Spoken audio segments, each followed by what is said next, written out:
اور اب اسی کو جاری رکھتے ہوئے اس سے پہلے کہ ہم آگے بڑھیں میں چاہتا ہوں کہ اس کی ذرا ریکیپ کر دوں کہ رسول کا کہنا ہے کہ تمام جسمانی اسرائیل حقیقی اسرائیل نہیں ہے. Physical Israel is not the true Israel.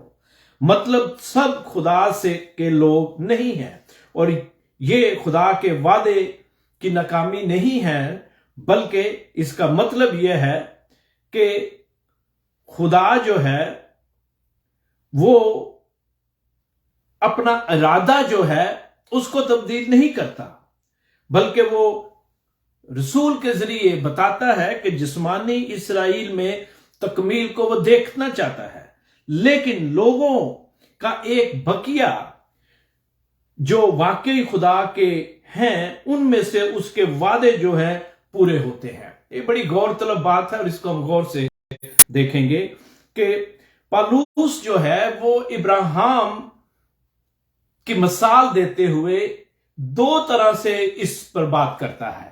پہلی بات تو یہ ہے کہ ابراہیم کی اولاد کی مثال دیتا ہے اور کہتا ہے کہ گو اس سے وعدہ کیا گیا اور اس سے کہا گیا کہ تیری نسل جو ہے وہ آسمان کے ستاروں اور ریت کے ذروں کی مانند ہوگی.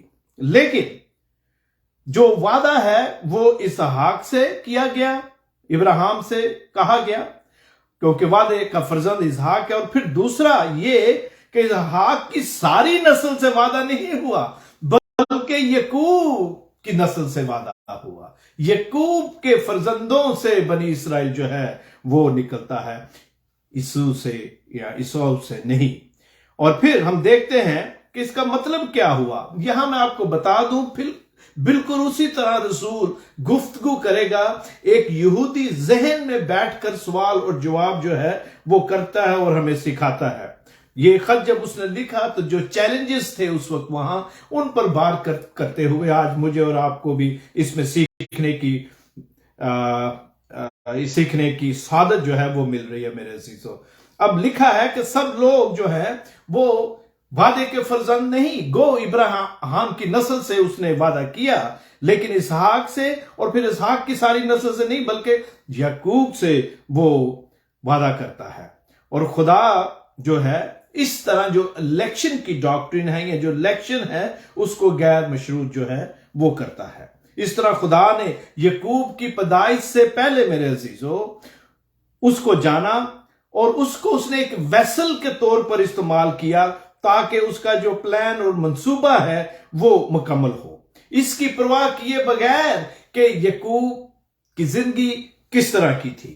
خدا جو ہے وہ اپنا منصوبہ جو ہے اسے نہیں روکتا اسے پورا کرتا ہے. اور تو کیا ہم یہ کہیں کہ اگر خدا نے اپنی مرضی سے ہی سب کچھ کرنا ہے تو پھر مجھے کرنے کی ضرورت نہیں؟ اس پر ہم بات کریں گے. This is a very I will say a hard Christian doctrine.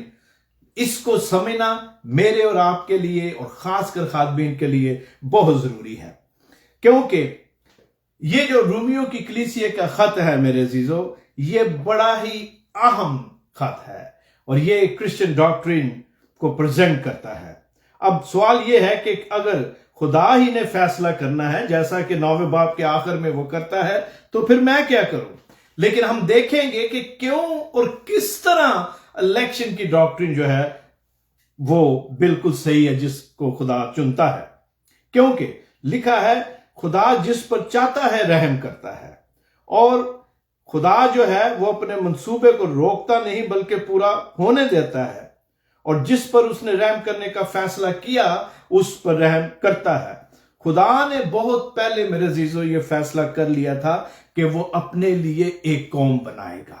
یہ کوئی اچانک نہیں ہوا کہ اسحاق کے 2 لڑکے پیدا ہوئے عیسو اور یعقوب اور پھر نہیں. خدا نے پہلے سے یہ پلان تھا اس کا کہ وہ اپنے لیے ایک قوم بنائے گا.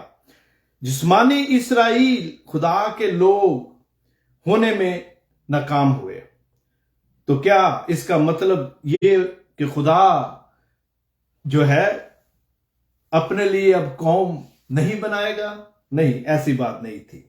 ہو سکتا ہے کہ کوئی یہ کہے کہ خدا کی طرف سے یہ پھر ناانصافی ہے. اب رسول جو ہے ایک یہودی کے ذہن میں یہ سوال جو آ سکتا ہے اس پر بات کرتا ہے کہ ہو سکتا ہے کوئی یہ کہے کہ خدا کی طرف سے ناانصافی ہے، لیکن ایسا نہیں ہے، اس لیے کہ خدا جو ہے اس کا ہمیشہ سے یہ منصوبہ تھا کہ ابراہیم کے سارے بچے وعدہ کے فرزند نہیں ہوں گے۔ غور سے سنیں، کیونکہ جسمانی اسرائیل سچا اسرائیل نہیں ہے۔ میں لفظ جسمانی بات کر رہا ہوں، فزیکل اسرائیل، جسمانی جو اسرائیل ہے، چونکہ غور سے سنیں وہ شروع سے بات کرتا ہے پہلے چند ابواب میں کہ ہر شخص جو ہے وہ خدا کے غضب کا مستحق ہے، اور اگر ہر شخص غضب کا مستحق ہے تو پھر جن کو وہ چنتا ہے وہ خدا کی رحمت میں آ جاتے ہیں، اور اگر ہر ایک شخص غضب کا مستحق ہے تو مجھے بتائیں پھر خدا کا یہ فضل اور رحم ہے کہ وہ پھر چنتا ہے یا الیکٹ کرتا ہے۔ تو پھر اس کا مطلب یہ ہوا کہ خدا کے ہاں بے انصافی نہیں ہے۔ میں تھوڑی دیر میں ایک آیت پڑھوں گا، اس میں ہمیں سمجھنے کی اور زیادہ سہولت ہوگی۔ اور اس کے لوگ ہونے کی شرط جو ہے ابراہیم کی جسمانی اولاد نہیں، اس کو ساتھ ساتھ لے کے چلتے ہیں، بلکہ ابراہیم کی روحانی اولاد ہے، یعنی وہ جو ایمان کے نقش قدم پر چلتے ہیں۔ یہاں پر ہم نے اس کو چھوڑا تھا پچھلی دفعہ، اور اب ہم آگے بڑھتے ہیں۔ لیکن اس سے پہلے کہ میں کلام مقدس کی تلاوت کروں، میں چاہتا ہوں کہ آپ میرے ساتھ کلام نکال لیں۔ اگر آپ نے ابھی تک کلام مقدس نہیں کھولا تو آپ اپنی بائبل جو ہے لے لیں، اور میرے ساتھ رومیو کی کلیسیا کے نام پالوس کا خط، اس کا 9واں باب اور اس کی 19ویں آیت جو ہے اس کو نکال لیں۔ میں چند آیات پڑھوں گا آپ کے سامنے 24 آیت تک، لیکن ہم باب کے آخر تک اس کی سٹڈی کریں گے، بلکہ میں 18ویں آیت پڑھتا تاکہ اس سے ہم کنیکٹ ہو جائیں۔ رومنز چیپٹر 9 ورس 18، رومیو 9واں باب اور اس کی 18ویں آیت سے میں پڑھتا ہوں۔ خداوند کے کلام میں یوں لکھا ہوا ہے 18ویں آیت سے، پس وہ جس پر چاہتا ہے رحم کرتا ہے، اور جسے چاہتا ہے اسے سخت کر دیتا ہے۔ اور آگے بڑھتے ہیں، پھر تو مجھ سے کہے گا، پس تو مجھ سے کہے گا، پھر وہ کیوں عیب لگاتا ہے؟ کون اس کے ارادہ کا مقابلہ کرتا ہے؟ اے انسان، بھلا تو کون ہے جو خدا کے سامنے جواب دیتا ہے؟ کیا بنی ہوئی چیز بنانے والے سے کہہ سکتی ہے کہ تو نے مجھے کیوں ایسا بنایا؟ کیا کمار کو مٹی پر اختیار نہیں کہ ایک ہی لوندے میں سے ایک برتن عزت کے لیے بنائے اور دوسرا بے عزتی کے لیے؟ پس کیا تعجب ہے اگر خدا اپنا غضب ظاہر کرنے اور اپنی قدرت آشکارا کرنے کے ارادہ سے غضب کے برتنوں کے ساتھ جو ہلاکت کے لیے تیار ہوئے تھے نہایت تحمل سے پیش آیا، اور یہ اس لیے ہوا کہ اپنے جلال کی دولت رحم کے برتنوں کے ذریعہ سے آشکارا کرے جو اس نے جلال کے لیے پہلے سے تیار کیے تھے، یعنی، اور یا 24ویں آیت ہے، یعنی ہمارے ذریعہ سے جن کو اس نے نافقت یہودیوں میں سے بلکہ غیر قوموں میں سے بھی بلایا۔ خداوند کی برکت اس کے کلام کے پڑھے اور سنے جانے پر ہو۔ ہم نے ابھی 18ویں آیت کو کنیکٹ کر کے پڑھا ہے تاکہ ہم جو پہلے کہا گیا اس کے ساتھ ہی کنیکٹ رہیں اور زیادہ اچھے طرح سے ہمیں سمجھنے کی جو ہے ہمیں سمجھنے کی مشکل نہ ہو، بلکہ ہم اس کو کنیکٹ کر کے دیکھتے ہیں۔ اب آیت 19 سے 21 تک میں چلتا جاؤں گا بریک کر کے، ایک دو آیتیں جوڑ کر، تاکہ ہم اس کو مکمل کریں۔ اگر ہم دیکھیں تو 19ویں اور 21ویں آیت تک غور کریں تو ہو سکتا ہے کہ کوئی اس طرح سمجھے جیسا کہ میں نے کہا کہ خدا مجھ میں عیب تلاش کرتا ہے، جیسا کہ یہاں لکھا ہوا ہے، پس تو مجھ سے کہے گا، پھر وہ کیوں عیب نکالتا ہے؟ لگتا ہے ایسے جیسا خدا جو ہے مجھ میں عیب جو ہے وہ ڈھونڈتا ہے، اور حالانکہ ایسا نہیں، کیونکہ انسان تو عیبوں سے بھرا ہوا ہے، اور خدا جو ہے وہ انہی کمزوریوں اور عیبوں میں ہماری نجات اور معافی کا انتظام میرے عزیزو کرتا ہے۔ میں نے کہا تھا کہ میں ایک آیت پڑھنا چاہتا ہوں اور اس کو سمجھنے کی آسانی رہے گی، رومیو کے میں ہی ہم رہیں گے، اور اس کے 3 باب کی 5ویں آیت ہے۔ رومیو 3:5 میں یوں لکھا ہوا ہے، اگر ہماری ناراستی خدا کی راست بازی کی خوبی کو ظاہر کرتی ہے تو ہم کیا کہیں؟ کیا یہ کہ خدا بے انصاف ہے جو غضب نازل کرتا ہے؟ اب آپ نے غور کیا، یہاں پر لکھا ہوا ہے کہ ہماری ناراستی خدا کی راست بازی کی خوبی کو ظاہر کرتی ہے۔ اب ہماری جو ناراستی ہے وہ خدا کی راست بازی کی خوبی جو ہے اسے ظاہر کرتی ہے، اور خدا جو ہے وہ ہمیں چنتا ہے، تو کیا خدا پھر بے انصاف ہوا؟ اسی بیک گراؤنڈ میں رسول جو ہے یہاں پر جو 19 سے 21ویں آیات جو ہیں تک ان میں یہی بات کرتا ہے کہ کیا اب تو یہ کہے گا 19ویں آیت میں کہ مجھ پر وہ الزام لگاتا ہے کون؟ خدا؟ رسول کہتا نہیں، ایسی بات نہیں ہے، خدا الزام نہیں لگاتا، بلکہ جو ہوا ہے اس کو وہ بیان کرتا ہے۔ اور یہی تیسری آیت میں ہم نے سیکھا، خدا جو ہے میرے عزیزو وہ ہمیں صبر اور تحمل کے ساتھ معافی کا موقع دیتا ہے۔ کیا کبھی کسی نے اپنی مرضی کے خلاف بغاوت کی ہے؟ اور اس کا جواب آف کورس نہیں ہے۔ اور اگر کسی نے خدا کی مرضی اور منصوبے کے خلاف مزاحمت کی ہے تو اس کا جواب ہے ہاں، اور ہاں کس کے لیے ہے؟ اسرائیل کے لیے ہے، کیونکہ اس نے خدا کی مرضی کے اگینسٹ کام کیا اور یسوع کو ریجیکٹ کیا۔ اور یہاں پر ہم دیکھتے ہیں کہ اسرائیل نے خدا کے منصوبے کی ہمیشہ مزاحمت کی ہے۔ کلام مقدس کو ہم اٹھا کے دیکھیں پرانے عہد نامہ، اور پھر مسلسل کی ہے۔ اسرائیل نے خدا کے منصوبے کی مخالفت کی، لیکن خدا کے مقاصد ناکام نہیں ہوئے میرے عزیزوں، اور نہ ہوں گے۔ اور اس لیے ہم یہاں دیکھتے ہیں 19 سے 21 تک میں نے کہا تھا میں اس میں آپ کے لیے پڑھوں گا، کہ ہم دیکھتے ہیں کہ کس طرح یہاں لکھا ہوا ہے 20ویں آیت میں کہ اے انسان بھلا تو کون ہے جو خدا کے سامنے جواب دیتا ہے؟ اور پھر وہ یہ جو اصطلاحات ہیں برتنوں کی وہ استعمال میں لاتا ہے اور بتاتا ہے۔ اور یہ ریفرنس جو ہے رسول یسایہ کی کتاب میں سے لیتا ہے، بلکہ یہاں پر اگر آپ دیکھنا چاہیں تو آپ دیکھ سکتے ہیں یسایہ کی کتاب میں سے رسول جو ہے وہ جو ریفرنس اس نے یہاں پر کوٹ کیے ہیں وہ اس کا 29ویں باب کی 13ویں آیت، اور پھر 29ویں باب کی 16ویں آیت، اور 20ویں اور 21ویں، یہ حوالہ جات ہیں جو رسول نے کوٹ کیے ہیں۔ اور وہاں پر وہ ہمیں بتاتا ہے کہ کس طرح یہ جو باتیں ہیں یہ کتنے سال پہلے خدا کے پاک الہام سے خدا کے نبی یسایہ نے کہیں، اور کس کے بارے میں کہیں؟ اسرائیل کے بارے میں کہیں۔ اور ہم دیکھتے ہیں کہ لکھا ہے اور خداوند کے کلام میں، بلکہ میں یہ آپ کے لیے پڑھ دیتا ہوں، یسایہ جو ہے کی کتاب کے 29ویں باب کی 13ویں آیت کو اگر آپ دیکھیں وہاں لکھا ہے، چونکہ یہ لوگ زبان سے میری نزدیکی چاہتے ہیں اور ہونٹوں سے میری تعظیم کرتے ہیں، لیکن ان کے دل مجھ سے دور ہے۔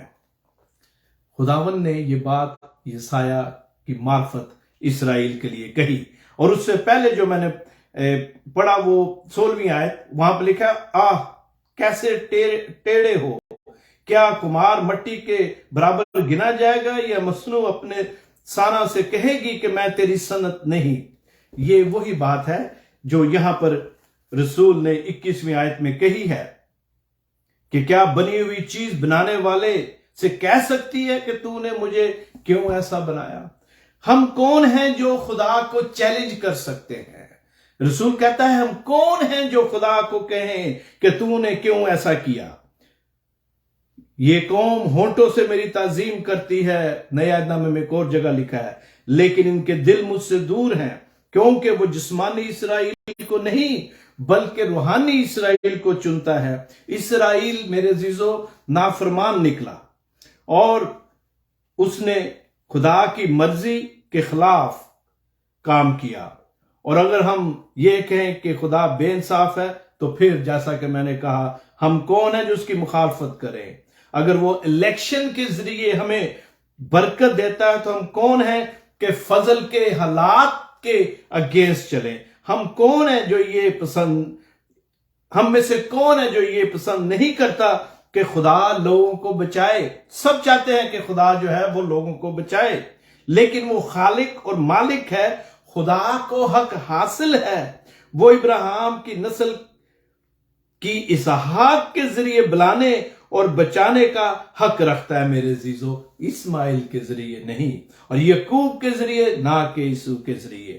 خدا کو یہ حق حاصل ہے اسرائیل کو اس قوم کے طور پر منتخب کرے جس کے ذریعے برکتیں آئیں۔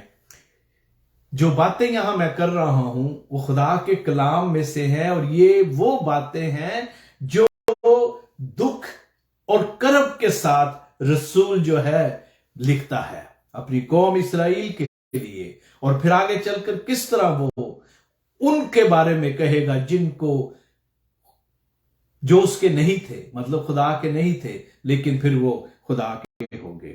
خدا کو یہ کہنے کا حق ہے کہ لوگ اس لیے نہیں بچائے جائیں گے کیونکہ وہ جسمانی اسرائیلی ہیں، یا یہ کہ وہ موسیٰ کی شریعت کے کاموں کو برقرار رکھنے کی وجہ سے خدا کے لوگ ہیں، جیسے کہ یہاں کلام میں لکھا ہے خدا کے لوگ وہ ہیں جو ایمان سے چلتے ہیں۔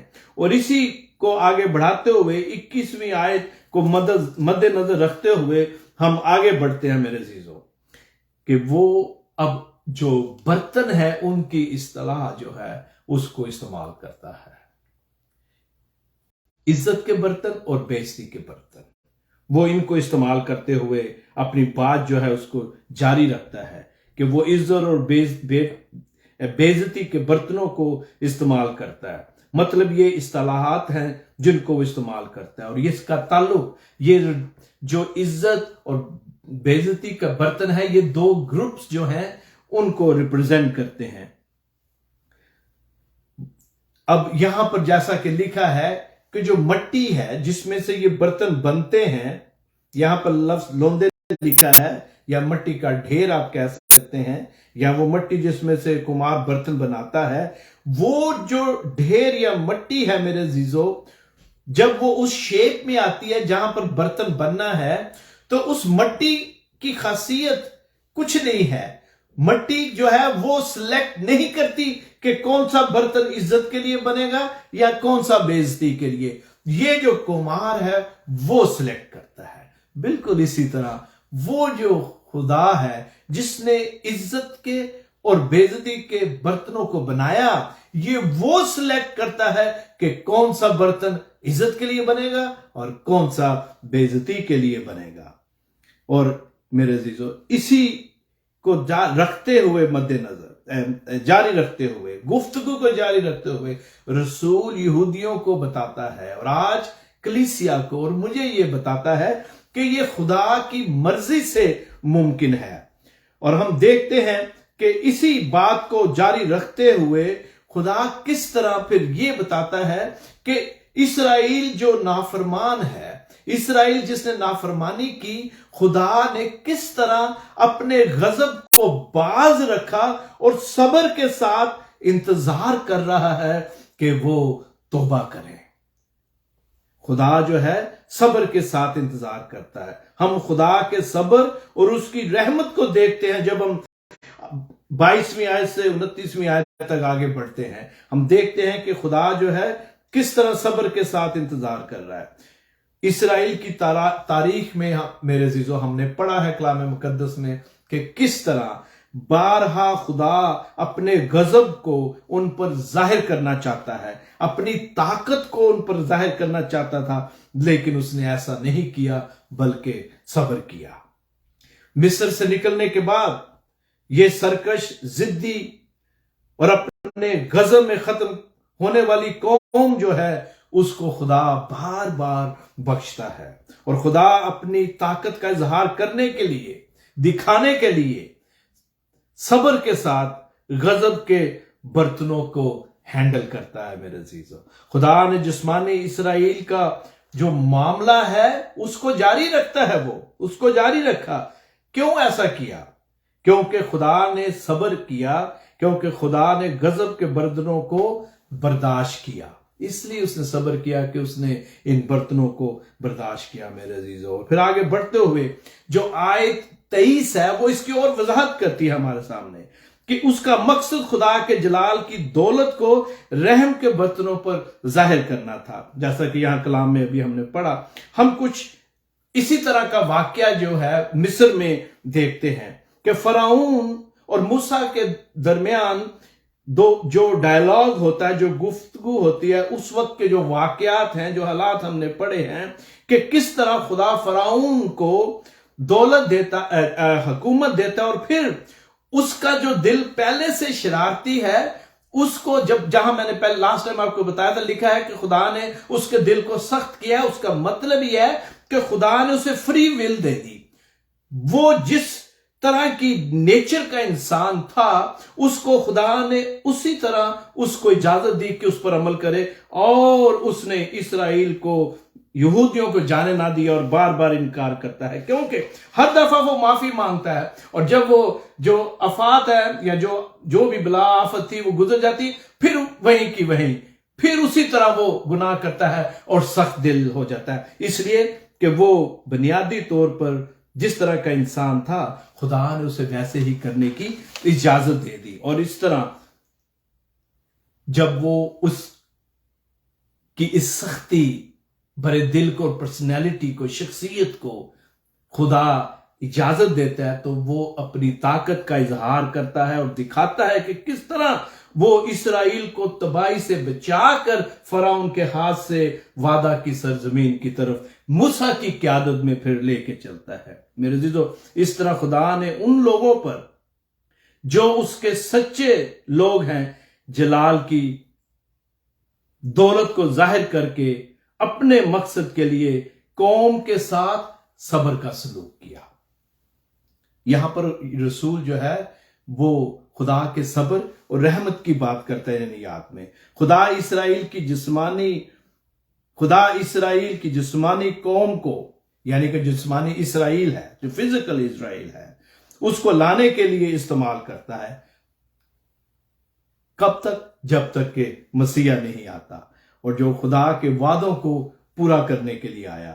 اسرائیل نے تو خدا کے مسیح کو ریجیکٹ کیا میرے عزیزو، لیکن خدا اسی باغی قوم کے ذریعے اپنا جو منصوبہ ہے اس کو پورا کرتا ہے. ہمیں یاد رکھنا چاہیے کہ وقت کا یہ گزرنا، یہ جو 40 سال کا عرصہ ہے، یا اور بھی اس طرح کے جو ہم پیٹرنس یا جو لوگوں کی زندگیوں میں دیکھتے ہیں پرانے عہد نامہ میں، جو وقت ہے، یہ خدا اس لیے لوگوں پر لاتا ہے یا اس میں سے وہ گزرتے ہیں تاکہ وہ ایکسپیرینس حاصل کریں، تاکہ وہ اور زیادہ ترقی کریں اور ایمان میں آگے بڑھیں. ان کی غلطی کی وجہ سے وہ 40 دن کے سفر کو 40 سالوں میں مکمل کرتے ہیں، اور خدا انہیں سکھانا چاہتا ہے میرے عزیزو، تاکہ وہ اس بات کو سمجھیں کہ وہ جو ان کے آگے آگے چلتا ہے، جو ان کو بچا کر لے کے جا رہا ہے، ان کی زندگی میں اس کا منصوبہ ہے.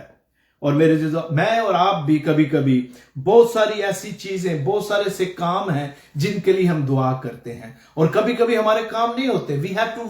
we have to wait for many days, weeks, years. لیکن یہ خدا کے پلان ہے. ہماری عقل جو ہے وہ ناقص ہے. ہم صرف وہی دیکھتے ہیں جو ہمارے سامنے ہے، یا ہم اب گزشتہ ماضی کا جو ٹریک ریکڈ ہے اس کے تانے بانے کو جوڑ کر ہم سمجھنے کی کوشش کرتے ہیں. لیکن میرے عزیزو، خدا جو ہے وہ زیادہ بہتر سمجھتا ہے، اور خدا ہمیں موقع دیتا ہے کہ یہ جو عرصہ ہوتا ہے اس میں ہم اپنے ایمان میں بڑھیں.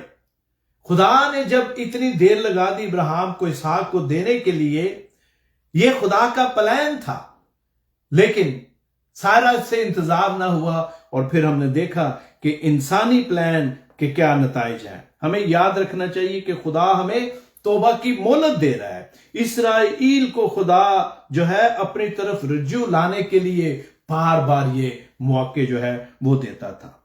اور کس طرح ہم پرانے عہد نامہ میں پڑھتے ہیں، خدا نے بار بار اسرائیل کو موقع دیا.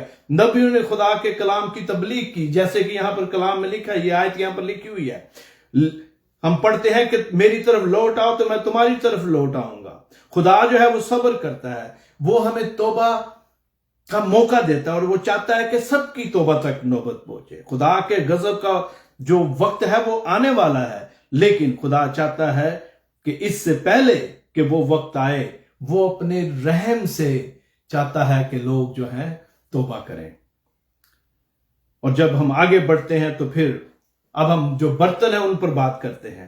رحم کے برتن کون ہیں میرے عزیزو؟ غضب کے برتن تباہی کے لیے ہیں، لیکن رحم کے برتن کون ہیں؟ جو جلال کے لیے تیار ہے، وہ رحم کے برتن. اور جیسا کہ رسول نے یہاں پر لکھا بھی ہے، پالوس کا جواب جو ہے اس فرضی یہودی کے لیے، اگر آپ نے اس ساری سٹڈی کو فالو کیا ہے تو آپ اس بات کو سمجھ رہے ہوں گے کہ اس یہودی کے ذہن میں بیٹھا ہوا پالوس سوال کرتا ہے اور اس کا جواب دیتا ہے. پالوس لکھتا ہے کہ ہمیں اس نے بلایا. جب یہاں پر ہم پڑھتے ہیں خداوند کے کلام میں 23ویں آیت میں، یہ اس لیے ہوا کہ اپنے جلال کی دولت رحم کے برتنوں سے آشکارا کرے جو اس نے جلال کے لیے پہلے سے تیار کیا. رسول لکھتا ہے ہم وہ برتن ہیں جس کو اس نے پہلے سے تیار کیا تھا تاکہ ہمارے ذریعہ سے وہ اپنا جلال جو ہے تیار کرے. اس نے یہ برتن ہیں جن کو بنایا اور یہی رسول کرتا ہے. رسول اپنے نقطے کی وضاحت کے لیے کلام کا حوالہ بھی دیتا ہے میرے عزیزو. اور جب ہم آگے بڑھتے ہیں 25ویں آیت کی طرف، اور 25ویں آیت سے ہم اگلی جو چند آیات ہیں، چاروں اور آیات ان کو مل کر سیکھیں گے، تو یہاں ہم پھر دوبارہ رسول جو ہے پرانے عہد نامہ کو کوٹ کرتا ہے. اسی کی کتاب میں اس کے دوسرے باب کی 23ویں آیت اور پہلے باب کی 10ویں آیت، یہاں پر ہم دیکھتے ہیں کہ وہ پھر پرانے عہد نامہ کو کوٹ کرتا ہے. رسول ان کو سمجھانے کی کوشش کرتا ہے کہ وہ سمجھیں. یہاں نبی جو ہے، یہ جو نبی تھا، یہ ہوسی کی کتاب میں پڑھتے ہیں کہ یہ نبی جو ہے یہ ایک ایسے وقت کے بارے میں پیشن گوئی کر رہا ہے جب اسرائیل راست بازی اور انصاف پسندی، ثابت قدمی، رحم اور وفاداری میں خدا کے ساتھ شامل ہوگا. اگر آپ دیکھیں تو 25 آیت میں یوں لکھا ہوا ہے، میں بھی، خدا یوں فرماتا ہے کہ جو میری امت نہ تھی اسے اپنی امت کہوں گا، اور جو میری پیاری نہ تھی اسے پیاری کہوں گا. اور ایسا ہوگا کہ جس جگہ ان سے یہ کہا گیا تھا کہ تم میری امت نہیں ہو، اس جگہ وہ زندہ خدا کے بیٹے کہلائیں گے. اب آپ دیکھیں گے کس طرح رسول آہستہ آہستہ روحانی اسرائیل جو ہے، وعدے کے جو فرزند ہے اصل میں کون ہے، ان کی طرف بڑھتا ہے اور ہمیں سمجھاتا ہے. اسرائیل کو اس کے گناہوں اور بدکاریوں کی سزا دی جائے گی میرے عزیزو، لیکن خدا اپنی رحمت میں اپنے لوگوں کو بلائے گا. اسرائیل اپنے گناہوں کی وجہ سے اب خدا کے لوگ نہیں رہے. یہ میں نہیں کہہ رہا، خدا کا کلام کہہ رہا ہے. اسرائیل، اور یہ ان کے لیے ہے جنہوں نے اسے ریجیکٹ کیا. میں دور حاضرہ میں آنا چاہتا ہوں 2 منٹ کے لیے. آپ نے یہ ٹرم سنی ہوئی ہے مسیانک جیو. مسیانک جیو کا اگر اردو میں ٹرانسلیٹ کر لیں تو آپ کہہ سکتے ہیں مسیحی یہودی. یہ وہ یہودیوں کا ایک گروہ ہے جو یہودی ہیں لیکن انہوں نے مسیح کو، یسوع ناصری کو، ناصرت کے مسیح کو اپنا مسیح مانا ہے. یہ وہ گروپ ہے، اور اس لیے وہ کہتا ہے کہ یہ وہ روحانی گروپ ہے جو شامل ہوگا اس میں. اور خداوند کے کلام میں رسول لکھتا ہے لیکن خدا اپنی رحمت میں اپنے لوگوں کو دوبارہ بلائے گا. غور سے سنیں، دوبارہ بلائے گا. اسرائیل اپنے گناہوں کی وجہ سے اب خدا کے لوگ نہیں رہے، لیکن کیا ہوتا ہے، غیر قومیں بھی خدا کے لوگ نہیں ہیں. غور سے سنیں، غیر قومیں بھی خدا کے لوگ نہیں تھے. یہودی اور غیر قوموں کو اپنے خدا جو ہے اپنے لوگ بننے کے لیے تیار کر رہا ہے. اس نے تیار کیا ہے. وہ جو اس کے لوگ نہیں تھے، اب وہ دوبارہ کوڈ کرتا ہے کہ وہ جو اس کے پیارے یا محبوب نہیں تھے اب ان کو محبوب کہتا ہے. وہ جو اس کے نہیں تھے اب اس کے ہیں. وہ جو کچھ بھی نہیں تھے آج یسوع کی وجہ سے جانے اور پہچانے جاتے ہیں میرے عزیزو. اور اب وہ جو اس کے لوگ نہیں تھے اب کیا ہوتا ہے، ساتھ ہی وہ زندہ خدا کے بیٹے اور بیٹیاں کہلاتے ہیں.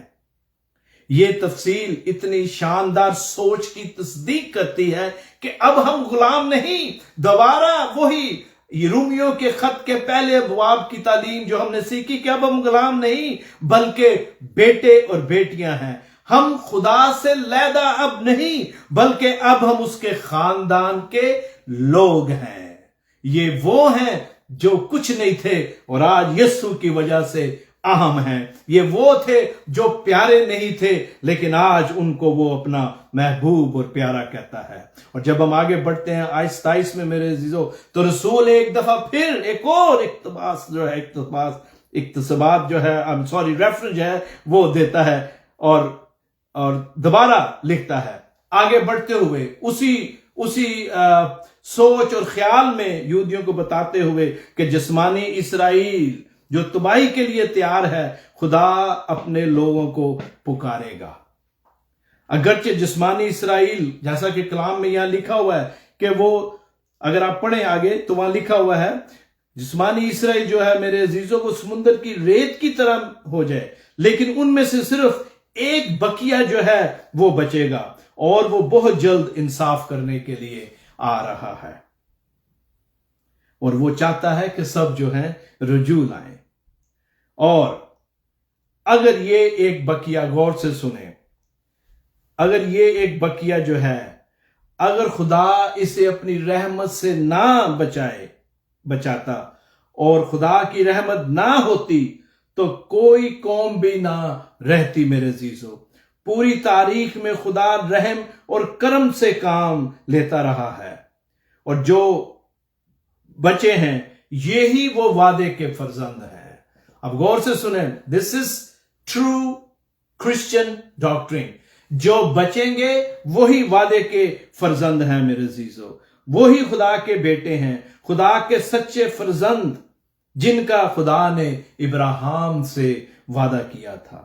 اور آخر میں رسول کی ساری گفتگو کی جو سمری ہے میرے عزیزو وہ یہ ہے کہ ابراہیم سے جلا وطنی سے واپسی کے تک وعدوں کا خدا کا جو ارادہ تھا کہ وہ ایک سچے گروپ یا عہد کے لوگ ہوں گے جو خدا کے وعدوں کی تکمیل حاصل کریں گے، وہ ابراہیم کے تمام جسمانی خاندان کے لوگ نہیں بلکہ ابراہیم کے روحانی خاندان کے لوگ ہیں جن کی خدا بات کرتا ہے کہ وہ وعدے کے فرزند ہوں گے۔ اگر خدا اسرائیل کو اس کی اپنی حالت پر چھوڑ دیتا میرے عزیزو تو اسرائیل کا وجود جو ہے وہ ختم ہو چکا ہوتا، بلکہ ابراہیم کے ذریعے سے پوری دنیا سے جو وعدے کیے گئے وہ کبھی پورے نہ ہوتے۔ اسرائیل مختلف قوموں کے ہاتھوں دکھ اٹھاتا رہا ہے، ہم نے دیکھا ہے اسوری اور جو بادشاہ تھے وہ بابل کا بادشاہ انہیں اسیر کر کے لے جاتا ہے، اور ان حالات کو چھوڑیں، میں دوبارہ آج اس دور کی بات کرتا ہوں، جب بھی ہم ملک اسرائیل پر نظر کرتے ہیں اور دیکھتے ہیں کہ کس طرح وہ چھوٹا سا ملک اپنے دشمنوں کے درمیان گھرا ہوا ہے اور دشمنوں کے درمیان اس ایریے کا سب سے زیادہ ڈیموکریٹک ملک ہے، ایک چھوٹا سا ملک جس نے دنیا کی اکانومی کو قبضے میں رکھا ہوا ہے، ایک چھوٹا سا ملک جس کے سب سے زیادہ نوبل حاصل کرنے والے سائنسدان ہیں، ایک چھوٹا سا ملک جس کی ٹیکنالوجی اتنی اہم اور ایڈوانس ہے کہ وہ وائی فائی کے ذریعے سے ایک ایک پودا کو پانی دے سکتے ہیں۔ میں بتانا چاہتا ہوں یہ ساری باتیں جو ہیں یہ اس کی برکت کی وجہ سے ہیں۔ لکھا ہے کہ اگر وہ اسرائیل پر اپنا کرم اور رحم نہ کرتا تو اسرائیل کبھی کا ختم ہو جاتا، لیکن ایک بقیہ اس نے اپنے لیے بچا کے رکھا ہوا ہے۔ میرے عزیزو، جب ہم یہ سب کچھ دیکھتے ہیں جس کا میں نے ذکر کیا ہے تو کیا ہمارے ذہن میں ایک دم خیال نہیں آتا کہ خدا کا ہاتھ ابھی تک ان پر ہے اور وہ چاہتا ہے کہ وہ واپس آئیں اور توبہ کریں، وہ اپنے بقیہ کو محفوظ رکھے گا۔ یہاں کلام میں لکھا ہے ان کی حالت میرے عزیزو، جو گناہ اسرائیل نے کیے، اگر آپ پرانا یاد نامہ پڑھیں تو وہ سدوم اور گمورہ کے گناہوں سے بھی زیادہ خطرناک اور زیادہ ناپسندیدہ تھے۔ اور یہاں رسول لکھتا بھی ہے کہ تو ہم اگر رب الفاج ہماری کچھ نسل باقی نہ رکھتا تو ہم سدوم کی مانند اور امورا کے برابر ہو جاتے۔ خدا نے اپنا رحم کرتے ہوئے انہیں محفوظ رکھا میرے عزیزو۔ لیکن غور سے سننے والی بات ہے جو یہاں پر خدا کے کلام میں لکھی ہے، اور وہ یہ ہے کہ غیر قوموں نے راست بازی کی پیروی ہی نہیں کی بلکہ راست بازی کو حاصل کیا۔ کیا وجہ ہے کہ یہودی خدا کی راست بازی کے لیے کام کرتا ہوا بھی راست بازی حاصل نہ کر سکا، اور غیر متوقع غیر قوموں کو راست بازی کیوں ملی؟ کیونکہ اس کی ایک خاص وجہ ہے، اور یہاں پر اس کے بارے میں لکھا ہوگا کلام میں جو میں نے پڑھا۔ غیر قوموں نے ایمان کی راست بازی کی پیروی کی اور یہودی راست بازی کی شریعت کی پیروی کرتے تھے۔ یہاں رسول لکھتا ہے غیر قوموں میں سے جو بچائے گئے میرے عزیزو وہ ایمان کے ذریعہ سے خدا کے پاس آئے اور اس کی راست بازی حاصل کی۔ یہودی جو خدا کی طرف سے بلائے گئے تھے وہ راست بازی کے قانون کے مطابق کام کر کے خدا کے سامنے اپنے آپ کو راست باز ٹھہرانے کی کوشش کرتے رہے۔ اور آخر میں آخری جو 2 آیات ہیں ان کو میں ریپ کرتا ہوں آپ کے لیے اور اپنے لیے، یعنی کہ 32ویں اور 33ویں خداوند کے کلام کے مطابق میرے عزیزو، انہوں نے ایمان سے شریعت کے کاموں سے اس کی تلاش کی۔ رسول انہی پر ذمہ داری ڈالتا ہے کیونکہ انہوں نے اسے ایمان سے نہ ڈھونڈا، اسی لیے انہوں نے ٹھوکر کھانے والے پتھر سے ٹھوکر کھائی۔ پچھلی دفعہ میں نے کہا تھا دیکھتے ہوئے بھی انہوں نے نہ دیکھا، سنتے ہوئے بھی انہوں نے نہ سنا۔ خداوند کے کلام کی یہ باتیں ہیں میرے عزیزو، ان کے سامنے سب کچھ ہوا۔ لکھا ہے کہ جو معجزے تمہارے سامنے ہوئے اگر وہاں ہو جاتے تو وہ کب کے ٹاٹ اوڑھ کر توبہ کر لیتے، لیکن سب کچھ ہونے کے باوجود انہوں نے مسیح کو ریجیکٹ کیا۔ اور یہی وہ گروہ ہے اسرائیل کا جس کو وہ جسمانی اسرائیل کہتا ہے، اور وہ جنہوں نے توبہ کی، وہ جنہوں نے اس کو قبول کیا، ان کو وہ روحانی اسرائیل کہتا ہے میرے عزیزو، کیونکہ انہوں نے اسے ایمان سے نہ ڈھونڈا اور ٹھوکر کھائی۔ اور یہاں ایک دفعہ پھر رسول ان کو کہتا ہے کہ نجات صرف ایک مصلوب نجات دہندہ کے نام سے ملتی ہے اور اس کا نام یسوع ناصری ہے۔ وہ ان کے سامنے تھا لیکن انہوں نے ٹھوکر کھائی، لیکن خدا اپنے بقیہ کو بچاتا ہے تاکہ اس کا منصوبہ جو ہے، جو وعدہ اس نے کیا، وہ پورا ہو۔ خدا کے رحم اور الیکشن کی وجہ سے میں اور آپ آج مسیحی کہلاتے ہیں اور ایماندار کہلاتے ہیں، ورنہ ہم سب خدا کے غضب کے حقدار ہیں میرے عزیزو۔ رسول ان کو اور آج مجھے اور آپ کو یہی سکھانا چاہتا ہے کہ ہم صرف اور صرف اس کے فضل سے بچائے گئے ہیں۔ یہ جو 9واں باب ہے اس میں رسول اسرائیل کو ذمہ دار ٹھہراتا ہے کہ خدا نے تو کتنی دفعہ تمہاری طرف اپنے ہاتھ کو بڑھایا۔ ہم آگے چل کر 10ویں باب میں اسی گفتگو کو، اسی پیشن کو، اسی دکھ اور کرب کو دیکھیں گے جو رسول اپنی قوم کے لیے رکھتا ہے۔ میں آپ کو بتانا چاہتا ہوں آج آخر میں، جس طرح رسول اپنی قوم کے لیے پیشنیٹ تھا، کیا میں اور آپ بھی اپنے خاندان کے لیے، اپنے قوم کے لیے، اپنے چرچ کے لوگوں کے لیے پیشن رکھتے ہیں میرے عزیزو؟ کیا ہم نہیں چاہتے کہ ان کی روحیں جو ہیں وہ بچیں؟ جس طرح میں اور آپ ایمان میں مسیح کے ساتھ جڑے ہوئے ہیں، میں آپ کو بتانا چاہتا ہوں یہی وہ نسل ہے جس کو وعدے کی نسل کہا گیا۔ رسول کہتا ہے کہ یہی وہ برتن ہے جو ازل سے بنائے گئے، وہ برتن آج میں اور آپ ہیں۔ پالوس کا کہنے کا مطلب یہی ہے کہ وہ قوم جو کبھی کچھ نہیں تھی وہ آج اس کی پیاری ہے۔ میرا اور آپ کا تعلق جینٹائل سے ہے، غیر اقوام سے ہے۔ خداوند نے ہمیں چنا اور برکت دی، اور آج جو جینٹائلز ہیں وہ اس کے کلام کو لے کے آگے جا رہے ہیں۔